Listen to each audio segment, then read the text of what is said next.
जानवर खरीदने ने एहतियात नाल ते मुहतात तरीके नाल खरीदो। जानवरों नूं शराब पिला देंदे ने, हकीकत बात कर रहे हैं।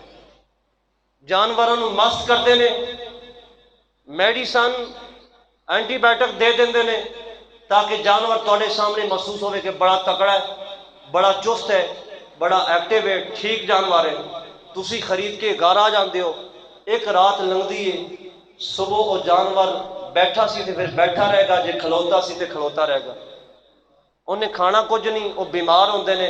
इस वास्ते तुसी जानवर जदों खरीदना है तो देख भाल के, जिन्होंने तजर्बा है अच्छे तरीके नाल।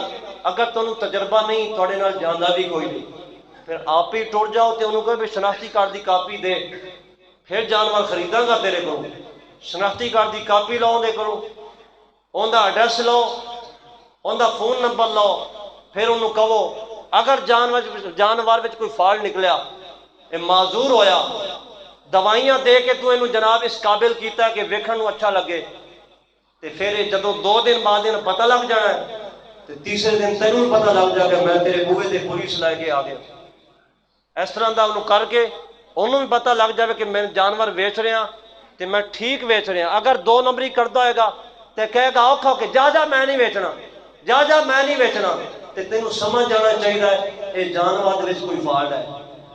जो अगर तुम दे देंदा है तो फिर तुसी वेखो, देखभाल करो। इस तरीकाकार है मंडी विचों जानवर खरीदन का कि ऐसा ना हो कि तुसी जानवर 60-70 हज़ार लाख रुपए का खरीद के आओ तो बाकी तुहाडे कोल पैसा कोई ना हो, बाद में तुसी हुण परेशान हो, कुर्बानी का जानवर है, इनू हुण कित्थे पाई।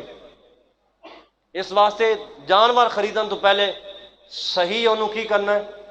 जिवें मौलवी साहब नूं वेखदे हो ध्यान नाल कि मौलवी साहब के हाथ च फार्म ने, ये निकाह पढ़ा के ही आया है, ये निकाह पढ़ा के आया। कई बारी मैं अगर निकाह फार्म नहीं, अल्लाह के बंदे नोट्स ने मेरे को, मैं पढ़ाना मदरसे स्कूल पढ़ाना, वो तैयार किए हैं। अच्छा मैं समझा सी अज मौलवी साहब की वाहवा ही दिहाड़ी लगी।